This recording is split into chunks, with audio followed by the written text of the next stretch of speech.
Olá, seja bem-vindo mais a uma edição especial do Setup Podcast, a informação que altera a sua estrutura sob a ótica da ciência da informação. O Setup Podcast é uma proposta nova para o setor moveleiro, um canal de comunicação de informação, recebendo aqui na semana do Congresso Moveleiro Nordeste uma pessoa especial, amiga. Foi meu concorrente durante muito tempo, mas é um amigo e eu admiro muito ele. E ele é um dos patrocinadores do evento. Foi ano passado, é este ano, acredita no Nordeste, acredita na Paraíba. Estou recebendo aqui, na mesa do setup, o senhor Paulo Mendes, da UziCraft. Exatamente, o próprio. O próprio. Seja bem-vindo à Paraíba, aqui à mesa do setup, Paulo. Legal. E vamos conversar um pouco, né? Aqui, ó. Olha aqui. Vamos conversar um pouco sobre essa empresa, sobre essa pessoa. Paulo, me diz uma coisa. Quem é você? Você veio da onde? Você fazia o quê? Me conta aí um pouco da tua história. Tá, vamos lá. Amigo Jamaci, primeiramente quero agradecer, né, por esta... Me sinto assim até honrado de estar aqui fazendo parte desse encontro, né, encontro aí dos moveleiros, do congresso e assim por diante. E essa oportunidade agora de falar um pouco de Paulo Mendes dos Santos. Eu sou paranaense, nascido em Matelândia. Com 3 anos de idade, o pai foi para Curitiba e me criei em Curitiba, né? Aí começamos o estudo em Curitiba e aos 14 anos eu ingressei no Senai.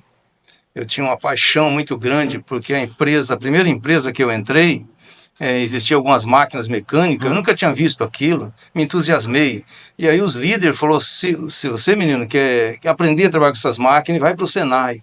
Fui para o Senai, competi as entradas lá, que não era fácil na época, era 80 candidatos para uma vaga, e me formei no Senai. Então a gente fez mecânica geral, fui um aluno de destaque, estive em Foz do Iguaçu fazendo a apresentação do Senai de Curitiba, ganhamos legal, um prêmio. Cara. É mesmo, cara. E a história do Senai foi muito bacana na minha vida, porque encontrou assim, aquilo que eu realmente gostava de fazer, por isso me destaquei muito no sentido de usinagem, parte de usinagem, então posso dizer assim que não sou o melhor do mundo, mas a gente conhece bastante de usinagem.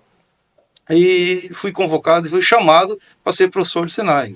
Aí fiquei alguns anos, 3 anos de professor de Senai, e aí quando montei a empresa já não dava mais para conciliar as duas coisas. Rapaz, tu foi professor de Senai, cara. Professor de Senai, me sinto honrado.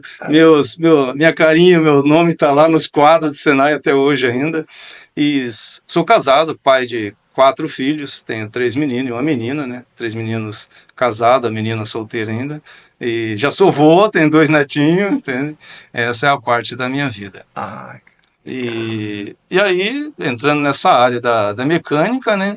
Eu comecei a supervisionar empresas, fui gerente de fábrica, algumas fábricas, sempre na metalurgia. Sempre metal mecânica. Isso, sempre na metal mecânica.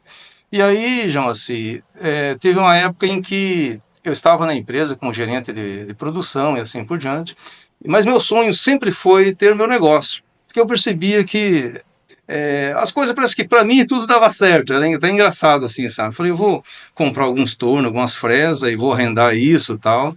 E chegou um dia em que eu pedi a conta, conversei com os patrões, falei assim, eu estou de saída, vamos cronometrar um tempo aí, um plano aí para que eu saia. Choraram na época, pô, Paulo, você vai deixar a gente? Não, calma, vamos fazer um planejamento bem bacana aí, mas eu vou sair, certo? Vou tocar meu negócio aí e tal.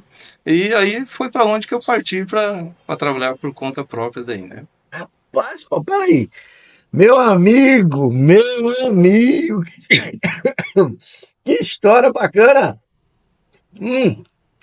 Paulo, e era a fábrica de máquinas para o setor moveleiro? Era máquina de quê que você trabalha nessas indústrias? Na primeira não, era fibra de vidro, plástico, né? Tá. O pior setor eu entrei, né? Naquela época, 1981, era bastante complicado, você achar um emprego era um prêmio que você ganhava, né? E a gente veio de uma família bastante pobre também, então peguei aquilo com as 2 mãos, né? Mas eles tinham um torno, tinha fresa para fazer manutenção das máquinas, às vezes dava algum problema, tinha um setorzinho lá que chamava de setor de manutenção, né? Então eu passava lá, ficava entusiasmado de ver aquilo, né? E, lógico, né, nessa minha temporada a gente fez o Cefet, fiz vários cursos, na minha sala tem lá 22 certificados, que eu sempre gostei de estar atualizando e aprendendo mais alguma coisa. Até hoje estou fazendo MBM É ainda, né? verdade, você me falou. E aí, minha experiência com as indústrias maiores daí já foi uma fábrica de máquinas, né? Que infelizmente faliu, fechou, né? Deus sabe de todas as coisas, mas nessa fábrica eu peguei bastante experiência, tinha um engenheiro, um inglês muito bom, fui auxiliar dele, bolava os projetos e dava para mim finalizar e acompanhar na fábrica como é que ficavam aqueles projetos, e ali eu peguei experiência para a indústria moveleira mesmo, entendeu?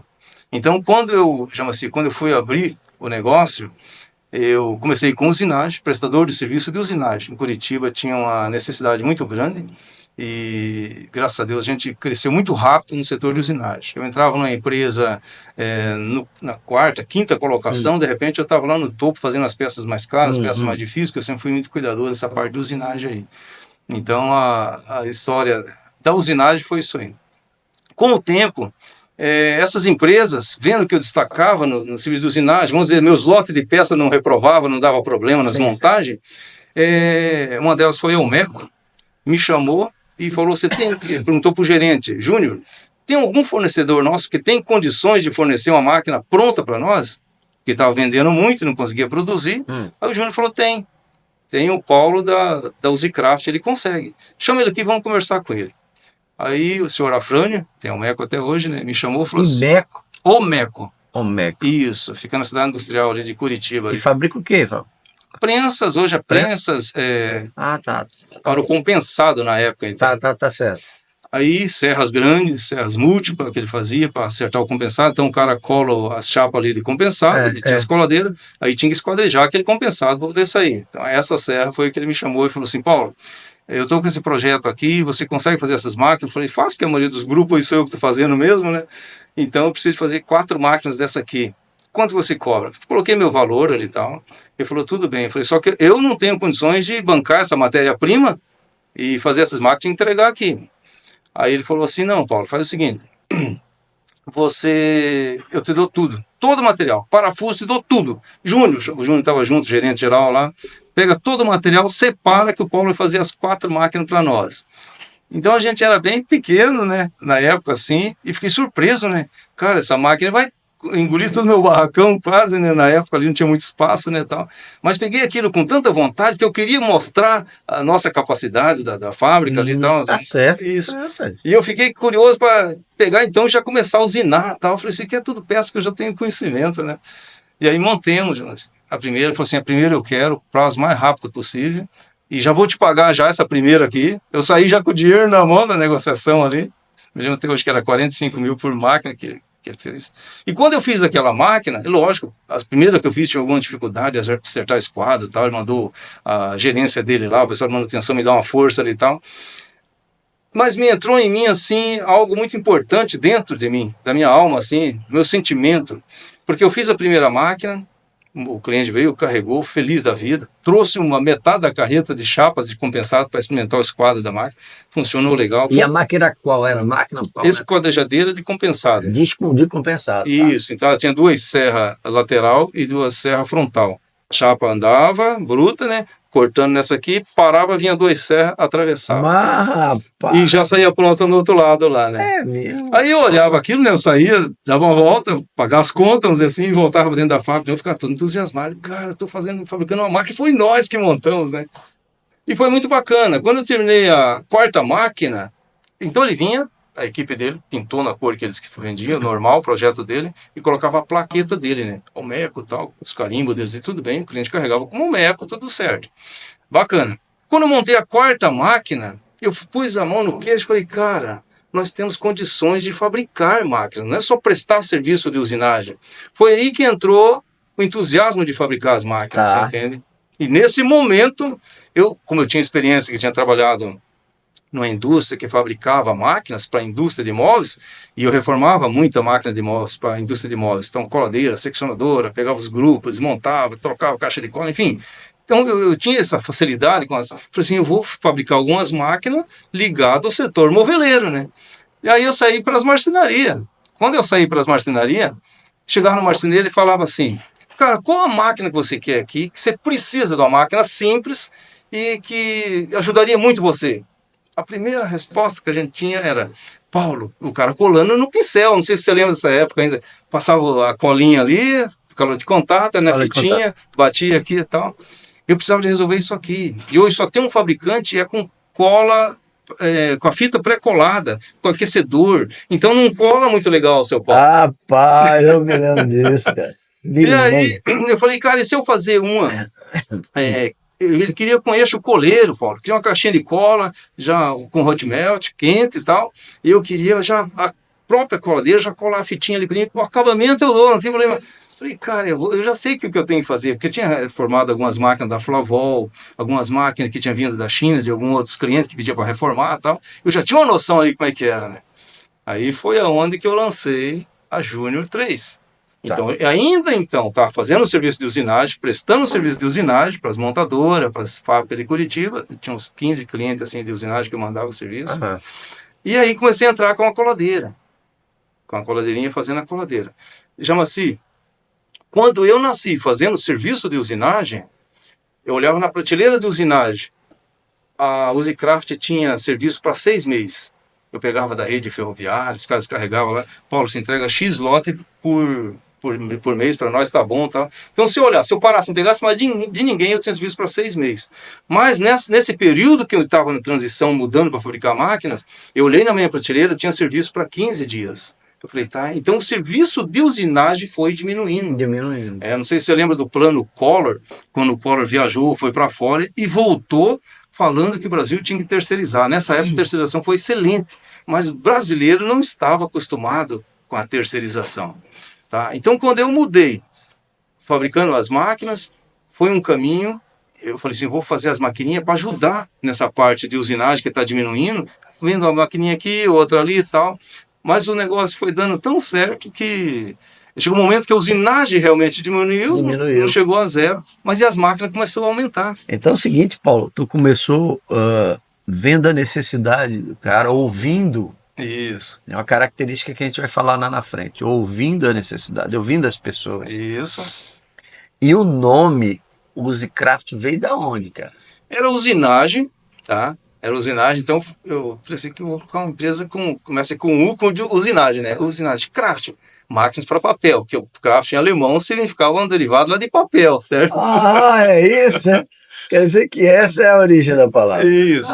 E aí tinha uma empresa muito famosa em Pinhais, que era Metalcraft. Pô, esse cara já usinava o Brasil inteiro, você entendeu? Falei, pô, primeiro esse Craft também vai me ajudar aqui na minha usinagem. Use Craft, que todo mundo vai pensar que tem alguma ligação. Mas a realidade era máquinas, era derivado do papel, né? O Craft. Cara, Paulo, tu sabe que o nome ele tem uma sonoridade gostosa, né? Né? O nome pegou, né? Sim. Ah, legal. Aí começou com coladeira. Coladeira. Quantas pessoas, além de você? Só você? Não, mas escuta lá. Esse cliente que eu fui, fiz a coladeira, levei para ele, vizinho meu. Levei para ele e falei, cara, eu fiz uma máquina aqui, queria que você desse uma olhada nela. Deixa eu ver, seu Paulo. Descarreguei lá. E liga assim, faz assado e tal. Pô, é isso que eu queria, cara. É isso que eu queria. Falei, não, me responda agora. Fica aí uns 15 dias, 10 dias com ela, se é isso aí mesmo que você quer. Se tem mais alguma coisa, alguma ideia, que você dá uma sugestão de um rolo a mais, uma mesa maior, coisa assim, né? Cara, eu fui buscar a máquina lá 15 dias, né? Fui ver como é que tava a máquina. Falou, não, seu Paulo, essa aqui você não tira mais. Essa é minha e acabou. Se eu fico com ela. Eu falei para você que eu não queria ficar com protótipo, mas ficou tão boa a maquininha, já rendeu muito aqui. Então essa maquininha, ela colava para 15 homens colando na fitinha. Esse teste eu fiz, tá? Eu cronometrei 15, a produção dela era 15 homens colando na fitinha. Na época, a velocidade de quanto? 8 metros, 12 metros. Já era veloz. Já era veloz. 12 metros por minuto. Você faz muito serviço com muito, coladeira. Muito boa, cara. Tá. Bacana. A coladeira, então, era Júnior. Júnior 3. Por que Júnior? Era pequena, era a menor coladeira que tinha. Assim, né? Cara. Pô, sim, aí, no caso, Paulo, começou com ela. Aí, como é que essa empresa começou a crescer? Tá. A outra parte, às vezes, até me emociona, sabe? Eu estava numa fila do banco no Bradesco, o telefone tocou, o cara do comprador da Léo Madeiras, Benê, da Léo Madeira aqui de São Paulo. Sim. Você é o fabricante, você é o Paulo, fabricante da Júnior? Eu falei, sou eu mesmo. você faz quantas máquinas dessa Júnior por mês? Falei, cara, e se eu caprichar na produção, eu faço 4, exagerando 5. Porque eu sabia que o maior vendedor dessa máquina, que na época eu conheci, que era a Romag, vendia 5. Então, né, eu tratei ali uma média de 5 por máquina por mês, que era o máximo. Mas minha média era 3, 4 ali para entregar, porque eu fazia outro serviço de usinagem. Ele falou bem assim: olha, Paulo, para nós não serve. Esse cara tá de gozação, porque com 5 máquinas, se a Romag vende 5, a potência dela vende só 5 máquinas, o que esse cara tá querendo? Eu falei assim, cara, você tá de brincadeira? Não, o fornecedor tem que fazer pelo menos 10 máquinas no mês. Daí fiquei pensativo, né? Pô, mas 10 máquinas, para quem que esse cara vai vender uma revenda? Isso, o que é isso, né? Eu não sabia quem que era Léo Madeira, né? Daí eu falei assim, cara, você tá de brincadeira, porque o maior fabricante não vende 10 máquinas, não tem consumo para isso, né? Ele disse assim, não, Paulo, você nunca ouviu falar de Léo Madeiras? Eu falei assim, rapaz, já tenho visto falar. Aqui em Curitiba, não sei se tem, mas eu tenho visto falar Léo Madeiras. Então, nós temos uma rede com 46 lojas. Eu estou trocando um fornecedor dessa máquina, aparecendo essa máquina aí, e me indicaram, esse catálogo veio parar na minha mesa. Não sei quem que trouxe, mas o teu catálogo veio parar aqui, por isso estou te ligando. Eu quero que você dê uma refletida, amanhã eu vou te ligar de novo, se você consegue fazer 10 máquinas no mês. Aí, Jamanci, eu saí dali e falei, cara, será que é uma porta que Deus está abrindo aí, né? Saí, fui para a fábrica, conversei com os funcionários. Pessoal, nós estamos se matando aqui para fazer 3, 4 máquinas. Temos condições de fazer? Tem condições sim, pô. Nós temos condições de dar uma força, mas trabalhar à noite, sábado, domingo, não tem problema. Para entregar um pedido de 10, tem. Fui para o cara que me fazia a chaparia. Metalcomp, na BR-116 lá. Cheguei nele e falei assim, cara, eu pago aqui para você, com dificuldade nas maquininhas que eu fabrico ainda, mas eu quero saber se você faz um lote de 10 máquinas, porque eu tenho um pedido assim assado. Paulo, manda bala. Chamou o gerente da fábrica dele lá, pode fazer as 10 máquinas para o Paulo. Liguei para o Hilário da VEG, não sei se você conhece o Hilário da VEG, Não, atende mas conheço Curitiba e também. região lá. Hilário, a parte eletrônica, você me vende para 10 máquinas para pagar quando eu receber? Sem. Ligou na hora para o gerente dele. Olha, autorizado. Então pode fazer, pô. Aí o Benê me ligou, né? No outro dia eu estava preparado. Né? Eu falei, Benê, eu me arrisco, cara, fazer as 10 máquinas. Eu vou entrar nesse desafio aí. Aí ele falou assim: então você faz o seguinte, faz a primeira máquina e traz aqui. Você não vai me convencer, você vai conhecer os gerentes da loja. Bacana, fiz a primeira máquina, cara. Saí com a Mas primeira peraí, máquina. mas vem cá. A Léo Madeira, em São Paulo? São Paulo. Você saiu de Curitiba para Isso. postar a máquina em São Paulo. Isso. Montei bonitinho, como uma noiva entrando no altar, tá? Caprichei na maquininha. Cheguei na Léo Madeira, abri um salão grande que tem lá até hoje, né? Demonstração de algum produto novo. É verdade, é Você verdade. sabe disso? É verdade. Um produto novo ali, abriu.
Paulo, tá aqui o pedido das 10 máquinas.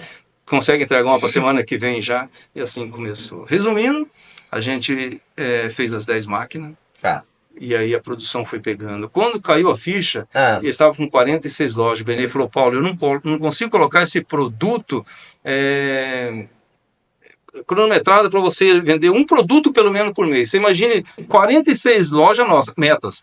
E nós não conseguimos colocar uma meta, esse produto entra aqui sem meta, vamos dizer assim. Então, se eu colocar a meta, você já sabe quando você tinha que entregar? Se colocar a meta de vender uma única máquina por mês, você tem que entregar 46 máquinas. 46. Você entendeu o que é Léo Madeira? Eu falei, eu entendi, Léo. Agora eu entendi.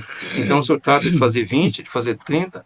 Resumindo, Jamaci, eu fiz 10, fiz 20, 30, 40, 60, 70, 80 máquinas no mês para Léo Madeira. São Cara, 2.276 máquinas que eles venderam. Qual que foi a grande vantagem para o Zcraft nisso aí? A grande tacada no Zcraft, porque esses caras pequenos cresceu todos. Aí você acompanhou esse cara. E as máquinas funcionando muito bem, meu telefone estava lá, eles me ligavam. Você tem automática? Você não tem serra? Aqueles expandiram esse meu mercado, nossa, entendeu? Foi aí que, graças a Deus, foi um caminho que agradeço a Deus em primeiro lugar, mas Adeus, Paulo. Adeus. né? Olha, que história bacana. E resultado. Isso aconteceu em Curitiba, Em Curitiba. isso aconteceu em São Paulo. Curitiba. Tá? Não, estou Isso. dizendo Curitiba e Isso. São Paulo. E no Nordeste, cara? Como é que você chegou aqui? Nordeste foi assim, sabe? A empresa, então, que eu acabei adquirindo os projetos, alguns equipamentos que eles tinham, eles vendiam. Eu me lembro que quando eu estava lá ainda, até fazendo serviço para eles vendiam muito para o Nordeste. Então, Peraí. Então, você tem que nomear aí para mim poder me situar na história da Uzcraft. E que empresa era essa? Craftline. Craftline. Craftline. Ah, eu sei. Eu acho que eu conheci até o nome lá. Aí você fazia serviço para ela? Fazia serviço para ela. E chegou um momento que eles se encerraram, fechou e me procurou. Paulo, você está indo bem com as máquinas, fica com o restante do nosso projeto, fazemos um preço aí para você, combinamos um valor, certo? Combinamos um valor. Ele já tinha projeto de outras máquinas. Nossa, tem perfiladeiras, quadrabord, enfim, todas as máquinas no setor de móveis. Era muito forte. Tá? E eu gerenciei uma época a fábrica para eles. E aí, quando eles viram que a Uzcraft estava indo bem e eles encerrando, dificuldade financeira, até relação de sócios e assim por diante, vieram me oferecer os projetos assim por diante. Mas só o projeto, não foi a planta da fábrica. A princípio foi os projetos, depois a gente comprou equipamentos e depois eu comprei a unidade. Ah, tá certo, Então, tá iniciou certo. com os projetos. Você, na verdade, incorporou uma empresa que estava saindo e puxou para você. Isso. Aí ampliou. Só que E continuando fazendo aquelas tuas maquinazinhas e desenrolando. Isso. E aí eu me lembro dos históricos das reuniões, que a gente comprava os gráficos, o Nordeste comprava muito. Aí eu falei assim, está o momento de eu ir para o Nordeste, tentar vender o produto no Nordeste. Só que até então, perdoa até o meu jeitão de falar aí, mas eu tinha o Nordeste como a imagem que o povo passava do Nordeste era um mendigo com um saco nas costas ali. Quando eu vim aqui as primeiras vezes oferecer marca, eu fiquei assustada da capacidade que tem o Nordeste, sabe? Do poder de compra que o Nordeste podia te dar e o mercado aberto. Tu se lembra que ano foi esse, Paulo? 1900, já foi 2007 e 2008. 2007, 2008 foi a primeira vez que eu vim para cá. Não foi antes, não. Não, 2007, 2008. 2004, 2006, não. Algumas viagens eu fiz para fazer manutenção. E algumas máquinas aqui que às vezes a gente já terceirizava e vinha. Eu estou me lembrando, inclusive, você bolou um prospecto. Realmente, a Uzcraft tinha uma máquina também, Craftline. Isso. Seja Por quê? bem bacaninha, assim, bem bacana. Eu me lembro disso. Então foi 2006, 2007. Isso. Eu vim para cá. E você veio. Já com o meu produto, já com as máquinas maiores e assim por diante. Tá? E como a Léo Madeira vendeu algumas coladeiras para cá, ficou uma referência bacana para mim. Então, quando eu chegava com as máquinas automáticas, foi muito fácil vender. Era a necessidade que tinha o Nordeste, tinha poucos concorrentes na época até, né? Não tinha tanto concorrente no Nordeste. E aí a gente cresceu bastante no Nordeste, tá? Então, para mim, no meu gráfico lá, o Nordeste significava 25% das minhas vendas. É mesmo? 25% das minhas vendas do Nordeste. Rapaz. A gente vendeu muito aqui. Claro, considerando a minha capacidade produtiva, né? Certo. Eu já era diferente de outros grupos que de repente vendia 1.000 máquinas, de repente no Nordeste não significava tanto. Mas na quantidade que eu vendia, no Nordeste era comprador de 25% da minha produção. Deixa eu te dizer uma coisa aí. Você falou da Usicraft, né? E quando ela veio, em 2007, É isso. 2008, né? E aí, você chegou chegando, né? Chegou chegando devagarzinho ali e tal. Tu quer saber uma característica que as pessoas perceberam de você, que você falou aí no início da tua história? É de ouvir o cliente, Isso. de sentir. Porque uma característica, a gente já se degladiou assim em termos de concorrência, né? Uhum. Assim, você oferecendo sua máquina, eu oferecia outra, né? Sempre com muito respeito. Mas sabe que tinha uma característica, eu não sei se você ouvia, mas eu sempre ouvia falar bem de você, da sua pessoa, né?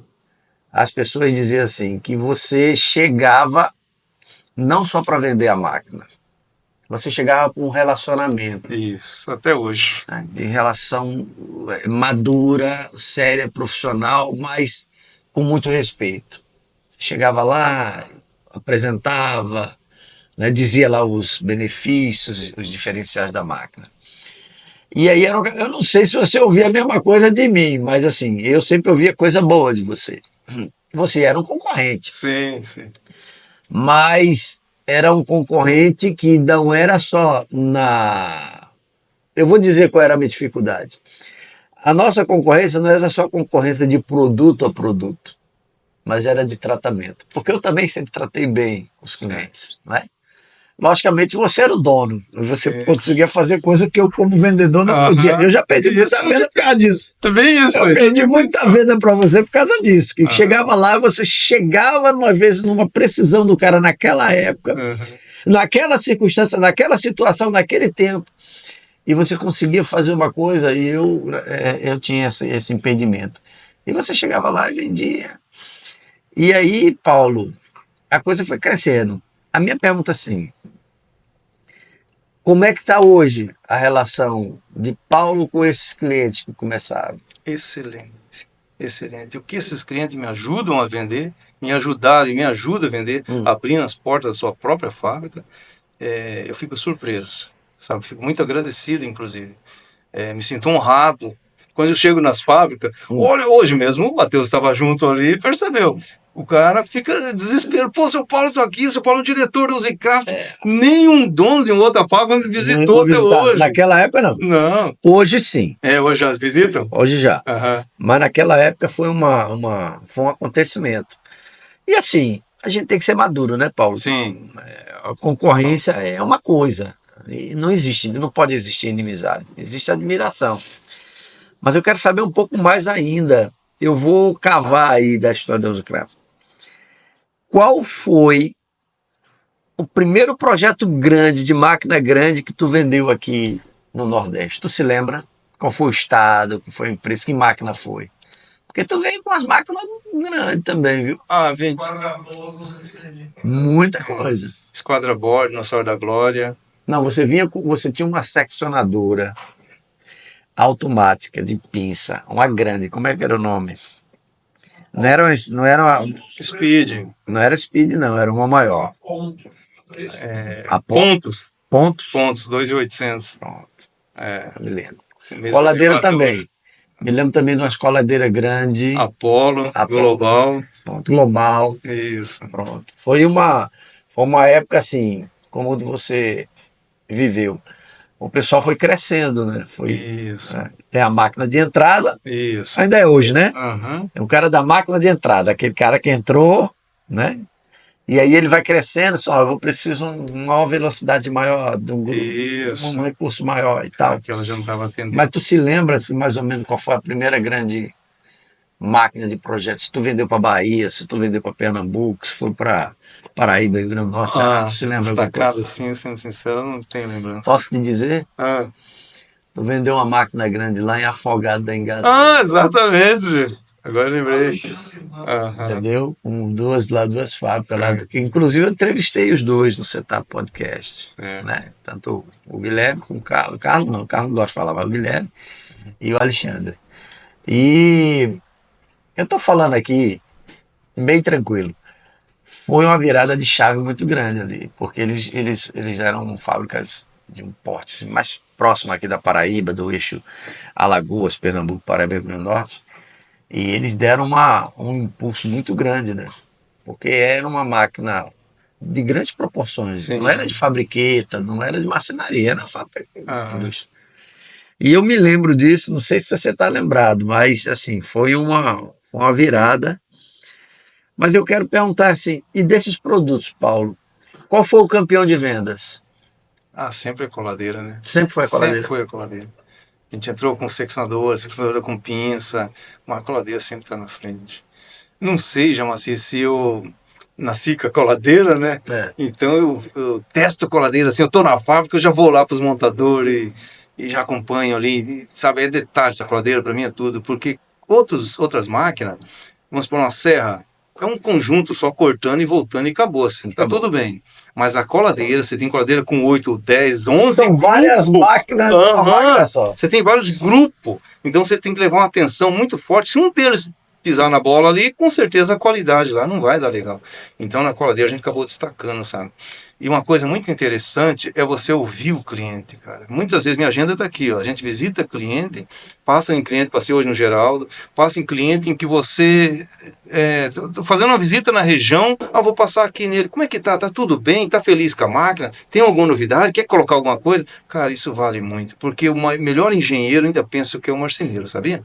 Eu projeto, coloco no SolidWorks, para mim está excelente, faz um teste na fábrica, tá beleza. Mas quem vai dizer que realmente funciona é o marceneiro, é o cliente final lá. E eu respeito muito isso aí.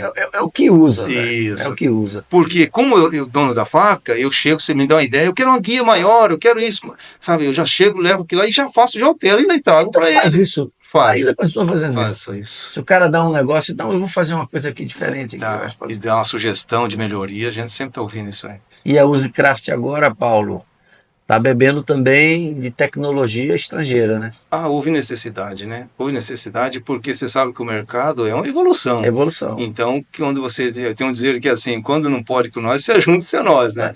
Então, eu percebi que na velocidade que eu estava de projeto e assim por diante, para atender esse mercado, cara, é complicado, tá? Então, a gente procurou parceiros fora, tive parceiros na Itália, fui para a Espanha, tudo vendi algumas máquinas fora e hoje nós estamos com outros parceiros que compensa realmente, que eu posso colocar meu nome de Usicraft e está indo muito bem, para você ter uma noção. Tá? Mas para atender a necessidade do mercado. Hoje, então, Paulo, você teve uma fábrica. Não teve, não, você tem uma fábrica, mas você teve a dimensão da fábrica, chegando a quantos funcionários, velho? A gente tinha, direto, na fábrica, 158 funcionários. 158 Isso, funcionários. 158 funcionários. Daí uns 30, 40 técnicos por fora, né? Registrado também, mas ficava fora, não ficava ali na unidade, né? A gente teve isso aí, certo? E aí, queria saber o que aconteceu, por que a terceirização, João, assim. A palavra correta seria hoje a terceirização, aonde que eu vi a necessidade de que eu precisava de aumentar pessoas, está difícil você conseguir colaborador, vamos dizer assim, treinar pessoas, e aí eu fazia tudo interno, tudo era interno, chaparia, solda, estrutura, usinagem, era meu orgulho de trazer um cliente na fábrica e mostrar para ele, olha, sua máquina é fabricada ali, vários centros de usinagem, vários CNC, fazendo as peças dessa aí. Só que isso travava muito a empresa. Hoje eu estou focado em transformar a minha empresa numa montadora. Tá. Quando eu parti para isso aí, as coisas evoluíram demais, muito rápido demais. Foi mesmo, Foi. cara. Certo. Porque, Paulo, eu falei disso aí. Você é um industrial, é um empresário de indústria, né? Você tem o comercial, mas você é de indústria. Sim. Você cria produto. Isso. Você propõe, você cria projetos. Aí nisso, além do Senai, da tua formação, aí você continuou estudando outras coisas no nível de engenharia também? Sim, sim. A gente foi para engenharia, fiz o Cefet depois, né? O Cefet na época era um grau a mais que o Senai. E aí Cefet era Centro Federal, né? De Tecnologia. Tecnologia, é isso. Aí tu fez o que lá? Que curso é? Mecânica. Mecânica? Mecânica, isso. Então fortaleceu mais o Senai, que o Cefet era mais teoria do que a prática, tá? Então, como eu tinha a prática, o Senai era mais prática na época, a É gente verdade. decidia assim. E o Cefet me deu muita teoria. Então, com esse conhecimento, eu podia dizer assim que entrava em queda de braço com engenheiros, tá? Você conheceu alguns engenheiros bons que trabalhou comigo ali, que não tinha formação de engenharia na época, mas com esse conhecimento de Senai mesclado junto com o Cefet e com a minha prática desde meus 14 anos, então o engenheiro falou assim, ô, seu Paulinho aí não é fácil não. Sabe? Tá, e daí a gente foi para a área de gestão, tá? Então tem vários cursos aí, conhecimento no financeiro, vamos pensar assim, né? No planejamento estratégico, mas Bem, mas isso aí, Paulo, você está falando um exemplo aí para todo mundo, assim, da formação profissional. Por exemplo, a parte técnica, o que você avançou, avançou, mas chegou um momento que você precisa avançar para outras áreas. isso, No caso, na área de administração, na área de finanças, na área de gestão, isso, como você está falando, RH, né? Porque você tem que tocar seu negócio, sim, tem que gerir seu negócio. Não é só fazer o móvel, não é só fazer a máquina. isso, Você tem que saber comprar, você tem que saber vender, você tem que isso, saber delegar, a você gestão. tem que saber controlar, né? Uhum. E isso é uma formação. O que tu acha, Paulo, que talvez isso seja um calo na vida do profissional, digamos, do empresário do setor de imóvel, né? Parece que assim, ele sabe fazer móvel, mas quando chega na área da gestão ele se atrapalha, né? Isso, percebe muito Tu, isso aí. tu concorda comigo que isso é um... Eu concordo. E o empreendedor, ele tem que sair do operacional. Para a empresa dele crescer, ele tem que tirar a mão do operacional. Olha Ele aí. tem que treinar pessoas, sair do operacional. Se ele fica no operacional, considera assim que ele está de cabeça baixa. Se ele sai, coloca pessoas para fazer isso, treina pessoas, delegue isso para pessoas, ele levantou a cabeça, ele consegue saber o que vai acontecer com a sua empresa daqui a um ano, daqui a 6 meses. É o meu caso hoje. Eu estou, dia 7, estamos viajando para a Ásia, vamos para a China, vamos passar em alguns outros países ali, Tá. buscando mais conhecimento e fornecedores. Por quê? Eu consegui formar a equipe. Então, eu percebo assim que as indústrias, as fábricas, começam pequeno ali e o cara sempre ele acha que ele tem que ficar ali porque senão nada vai dar certo. Paulo, me Hoje, dá aqui, eu vou anotar isso aqui, porque o Setup Podcast, gente, ele tem essa ótica da ciência da informação, e aí os parceiros, e eu vou anotar aqui o que você falou, né? O empreendedor, ele precisa levantar isso. E olhar. a cabeça, vou botar aqui resumido, né? Para poder, e Isso. delegar as funções. Isso aí é muito legal, gente, porque isso aí eu vou colocar aqui no link. O Setup Podcast, gente, tem essa diferença. Os membros pioneiros, os parceiros do canal, você pode se tornar um. Ele recebe trimestralmente os links, um boletim informativo e tem umas frases, né, chaves de cada entrevistado para você ver daquela informação que ficou. Então eu estou gravando aqui essa aqui que eu achei o empreendedor tem que levantar a cabeça e Isso. sair do operacional Saída operacional. para poder você desenvolver, senão você vai ficar continuando a fazer a mesma coisa, tendo os Isso. mesmos resultados. Ah, que legal, Paulo. Mas, Paulo, vamos falar um pouco da tua família, só um pouquinho. Tu disse que tem 4 filhos, Isso. 3 homens, uma moça. E uma moça. Eles trabalham contigo? Trabalho. Nicolas, o Patrick e o João tem uma fábrica de motos. O João estava trabalhando no PCP comigo, falou, pai, eu quero ter meu negócio. Falei, tudo bem. Ele tem uma fábrica de móveis? Tem. Fabrica móveis também. Se chama Masa Marcenaria. Faz 3 anos isso, está indo muito bem, por sinal. Lá em Curitiba? Curitiba, certo. Casou com uma menina de design, né? Projetista e tal. Sim. E é um casal perfeito ali que ele gostava disso e está indo muito bem. Então, o único que está fora da minha empresa seria o João, né?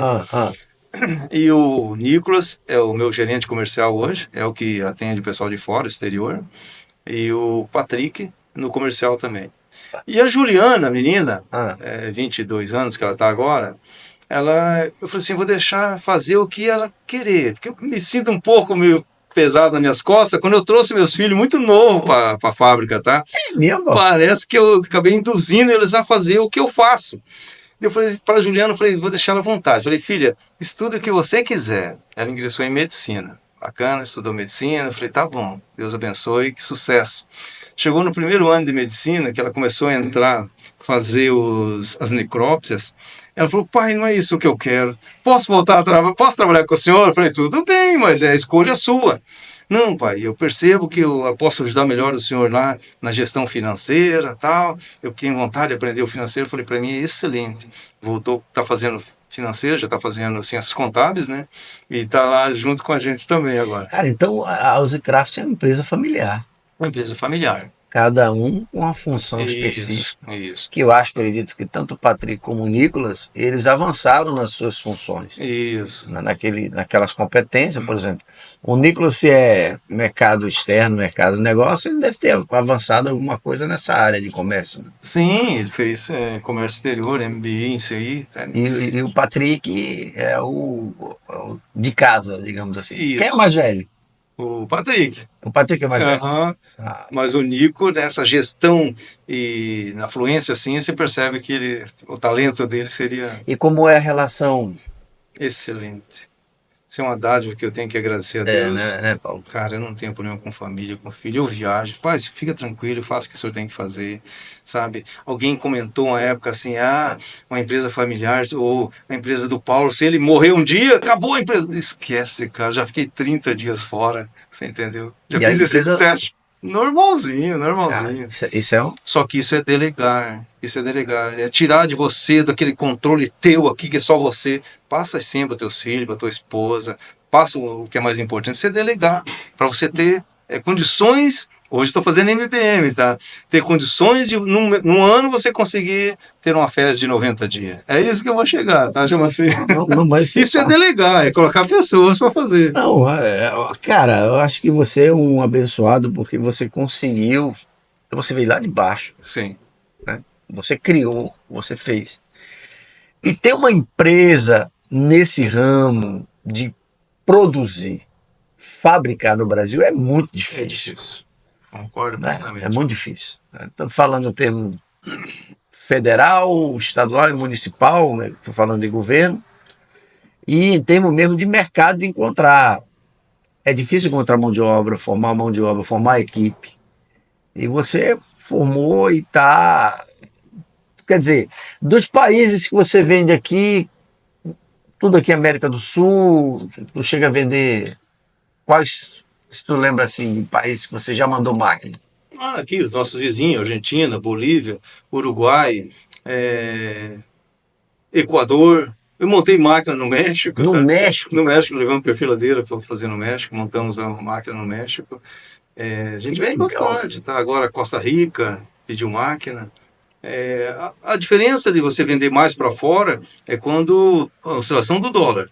Se o dólar está um pouco mais barato, você consegue vender mais para fora. Quando ele sobe, para nossa moeda aqui, complica um pouco você vender fora, nós não ficamos competitivos. Não, mas isso é legal, cara. E uma das coisas que estou dizendo aqui a você é o respeito pela indústria nacional. Mesmo que você venda um produto que tenha, por exemplo, bandeira estrangeira, que tem. Mas você tem que ter respeito pelo produto nacional. Né? Uma coisa que eu digo que eu sempre tive. Deixa eu só dar um recado. Pessoal, membros pioneiros do Setup Podcast, Grupo Oficina, Cabana, Móveis MM Planejado, Madeirates e Cronoalex, que é um amigo consultor. Se você quiser, pode se tornar também membro do nosso canal, tá certo? Informações no link de descrição. Paulo Mendes, me conta só mais uma coisa para a gente terminar esse bom papo. Congresso Moveleiro do Nordeste, 6ª edição, você é patrocinador, 2º ano, acreditou no evento, e quem acessar hoje, né, www.conemof.com.br, tem lá a Housecraft, e no vídeo do Aftermovie tem o Paulo dizendo que esse congresso se fortaleça mais. Tá lá, quem quiser acessar, pode ver. Mais um evento, conta com a tua presença. Eu quero te agradecer em nome da MAP, em nome de toda a indústria da Paraíba, porque você acreditou no Nordeste lá atrás, Sim. uns 20 anos, quase 20 anos atrás, e acreditou no nosso evento. E é muito importante isso. Por quê? Porque o Nordeste, em relação ao Sul e o Sudeste, fabricação é muito pequeno. Mas ele existe. Como o presidente disse para a gente, nós fizemos um setup sobre o começo do Congresso, como é que a gente pensou e tal. O presidente está sentado aqui comigo, Reginaldo Galvão. Ele só móvel, ele está presente na vida do ser humano há muito tempo. E aí ele deu exemplo, ó, desde a penitenciária até a igreja você tem móvel. Aí eu disse, rapaz, como é que é? E o conceito de seu Antônio Barata, que foi um mentor muito para a gente, que ele foi um português que veio de Portugal trabalhar numa empresa espanhola que ganhou a concorrência dos móveis do Distrito Federal em 1960, 59 para 60. E ele veio supervisionar e ele ficou no Brasil. E era um português de alta relação, um conhecimento muito grande. E ele sabia muito de fábrica de móveis, sabia muito. Seu Barata sabia muito. Para você ter ideia, seu Barata, Paulo, ajudou ao seu Zé de Sá fundar a Norcola, que era a empresa de cola de contato. Certo. Naquela época. E Barata ensinava muito a mim. Barata era um cara fantástico. Se você tivesse o prazer de conhecer Barata, você ia gostar muito. Se bem que eu acho até que você conheceu o Barata com o Ricardo da Incomel, né, Sim. que é nosso amigo Leonardo está lá. E se tratando desse universo que é fabricar, né, que é máquina, que é venda, que é vida, eu queria que você me falasse assim, o Congresso Moveleiro está acontecendo, você tem alguns outros planos para o Nordeste? Você só quer realmente fabricar, mandar para cá? O que é que você pensa que o Nordeste pode... O que é que pode acontecer no Nordeste, Paulo, na tua visão? Olha, eu vejo assim o Nordeste com um crescimento muito bacana, muito. Parece, eu sinto assim que abriu um pouco a mentalidade do marceneiro aqui no Nordeste. Eles estavam meio limitados, meio acho que nós não consegue. Hoje eles estão competitivos, mas estão buscando conhecimento. Eu diria assim que o congresso moveleiro aí que está acontecendo, o que eu senti, eu daria nota 10. E eu gostaria muito de ver todos os marceneiros participando do congresso. Mas por quê, Paulo? Ali é uma oportunidade de você buscar conhecimento. Às vezes o cara está tão focado na fábrica, não sai, venha no congresso, ouvir os palestrantes. Quanta coisa boa você tira dessas palestras que vocês trazem, pessoa específica ali, né, para dar aquelas palestras, com conhecimento, a gente percebe. Faz 30 anos que eu tenho a fábrica, então eu sei quando o cara está falando que é verdade ou não. Verdade. Mas, enfim, os palestrantes com conhecimento e com razão. Então, eu gostaria muito que se esses marceneiros realmente pegassem, os que não estão vindo ainda, viesse para os congressos. Eu estou participando e vou participar nos próximos, assim por diante. Eu vejo o Nordeste está quase chegando, não vai muito tempo, de me realizar um sonho. Eu quero abrir uma outra unidade aqui no Nordeste, um centro de distribuição, facilitar a vida aqui do povo aqui. Porque quando nós estamos no Sul, a dificuldade é o transporte, assim por diante, montar uma unidade aqui. Alguns anos eu batalhei, consegui em Pedra de Fogo um terreno, o prefeito me cedeu um terreno ali, mas as condições financeiras na época não estavam boas e eu acabei perdendo o terreno. Mas agora está quase chegando isso de novo. Eu tenho essa visão. Eu gostaria muito de montar em breve aqui uma unidade aqui de distribuição. Digamos, um braço. Um braço lá da fábrica, que eu acho que. E a gente talvez possa até te ajudar, a gente da MAP, a fazer isso aí, viu, Paulo? Eu acho que a presença de algumas pessoas que você vai conhecer vai possibilitar isso. E a gente só agradece a confiança, né? O negócio agora é ter que preparar a mão de obra também para você, né? Tem que, pelo menos, para alguma coisa, mas a gente tem um Senai. E eu acho que está na hora, Paulo, de você visitar o Centro de Inovação do Senai lá em Campina Grande. Bacana. Tu ainda não viu. Não. Tu tem que ir lá, tem que estreitar esse laço, botar uma sementezinha lá e regar e em determinado tempo está pronto para colher. A planta cresce, dá fruto, você colhe. Mas uma pergunta que eu acho que todo mundo tem aqui, Paulo, eu acho que se eu tivesse assim, vou receber perguntas. O programa está sendo gravado, porque tem que ser. Paulo, você se considera um homem de sucesso? Considero. Por qual razão? Pela dedicação, em primeiro lugar, sem discutir, é a benção de Deus na minha vida, desde criança. Tá? A gente sente isso aí, o Criador do Universo sempre esteve do meu lado. Mas a dedicação, a força, a batalha pelo trabalho e a sinceridade, a honestidade, a transparência. Eu acho que isso destaca o homem. Dificuldade todo mundo passa, mas seja transparente. Seja, conte a sua situação, o que está acontecendo de ruim, alguém vai te ajudar. E isso eu abro mesmo, entendeu? Eu falo bastante mesmo. Consegui muitos parceiros bons na vida, mas a força, a minha família me admira pela força que eu tenho de lutar. Graças a Deus, entende? Essa força que parte de dentro. Legal. O cara não pode encontrar uma dificuldade, não vou conseguir, aí ele não vai conseguir mesmo. Vai conseguir sim. Você coloca teus planos, batalha, luta e você vai conseguir. O homem é capaz de fazer algo que no momento ele às vezes não considera que ele consiga fazer. Mas se ele colocar eu vou fazer, eu vou fazer. Eu sou professor de saxofone, eu ensino na igreja 30 meninos saxofonistas. Tem menino que chega e fala assim, é muito difícil. Não, não tira essa palavra difícil da sua cabeça, você vai conseguir. 1 ano e meio, 2 anos, Pia já toca a partitura, criança de 12, 10 anos toca partituras, entende? Então não existe, é você se dedicar, é você estudar, é você partir para isso aí. Peraí, gente. Peraí, vamos dar um tapa, tá? Vamos falar assim, tá? Como é que é? Tu toca saxofone? Toco saxofone. Isso. E Esse é meu hobby, tá? é o teu hobby. E você dá aula Dou com os aula. meninos da igreja? Isso. Saxofone? Saxofone. Meu amigo, isso é novidade. Eu duvido que você sabia disso. Mas, Paulo, estamos terminando o tempo. Te agradecer e dizer que, mais uma vez, é um prazer receber o dono da Usecraft, né? Dessa empresa que fez uma grande diferença no setor moveleiro aqui. Você nem imagina, talvez você não tenha noção. Você não tem noção, né? Do acesso que você deu a certas empresas, pequenas no momento, mas que cresceram, né? Começou com muitas das suas máquinas, das suas coladeiras e tal. Então, te agradecer a presença aqui no Nordeste, aqui na Paraíba, no Congresso, e de facultar para você aí essas palavras finais aí do que você poderia dizer para o fabricante de imóveis, não só que vem para o Congresso, mas para o empreendedor, né? Que quer vencer, né?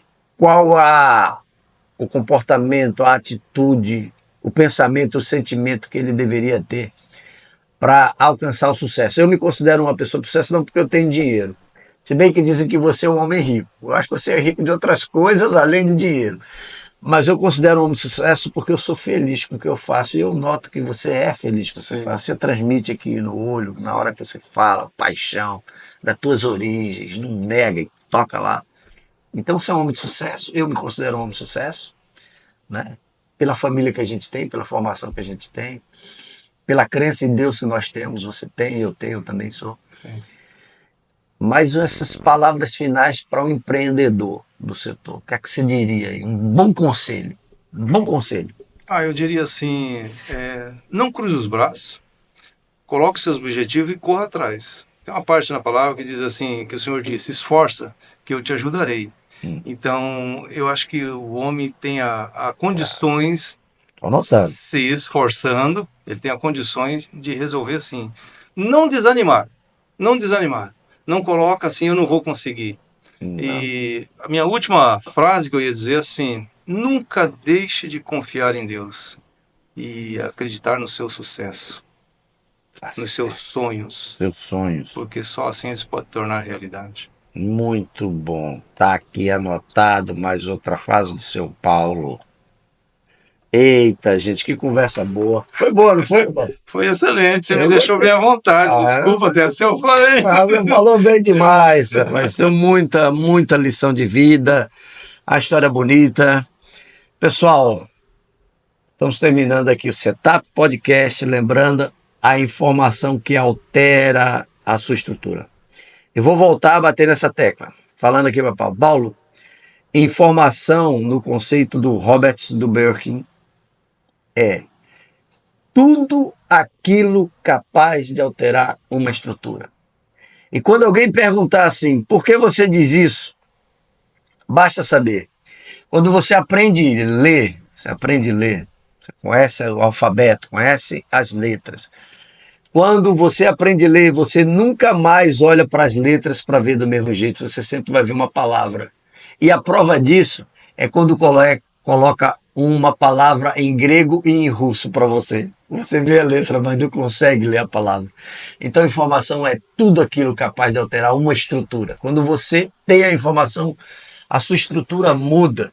Você se transforma e você passa para outro nível. Então, agradecer mais uma vez a presença do Paulo Mendes, dono da Uzcraft, empresa que fabrica máquinas para o setor moveleiro, lá em Curitiba, certo? Paraná. E nosso patrocinador no Conemove. Muito obrigado, fiquem com Deus e até a próxima.